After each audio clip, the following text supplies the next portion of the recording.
ലോകത്തിലെ ഏറ്റവും ശക്തമായ സൈനിക രാജ്യങ്ങളിലൊന്നാണ് ഇസ്രായേൽ. അത് കഴിഞ്ഞ 2 വർഷക്കാലമായി ലോകം കണ്ടുകൊണ്ടിരിക്കുകയാണ്. ചുറ്റിലുമുള്ള ഇസ്ലാമിക രാജ്യങ്ങളെല്ലാം തന്നെ ഒന്നിച്ചു നിന്നിട്ടും ആ രാജ്യങ്ങളെല്ലാം ഒറ്റയ്ക്ക് തിരിച്ചടിച്ച് ഒറ്റയ്ക്ക് യുദ്ധം ചെയ്ത് പരാജയപ്പെടുത്തിയ ഇസ്രായേലിന്റെ കരുത്ത്, ഇറാനാകട്ടെ, സിറിയ ആകട്ടെ, ലെബനനാകട്ടെ, ഇനി ചുറ്റുമുള്ള ഹൂതികളാകട്ടെ, ഹമാസ് ആകട്ടെ, എല്ലാ രാജ്യങ്ങളും ഒന്നിച്ചാക്രമിച്ചിട്ടും ഇസ്രായേലിന് ഒരു പോറൽ പോലും ഏൽപ്പിക്കാൻ കഴിഞ്ഞിട്ടില്ല. ഇപ്പോഴിതാ വീണ്ടും തങ്ങളുടെ സൈനിക കരുത്തു കൂട്ടിയിരിക്കുന്നു ഇസ്രായേൽ.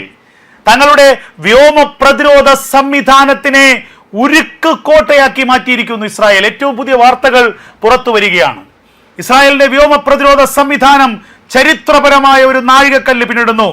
ഇസ്രായേലിന്റെ സൈനിക ചരിത്രത്തിലെ ഏറ്റവും നിർണായകമായ ഒരു സമയമായിരിക്കുന്നു.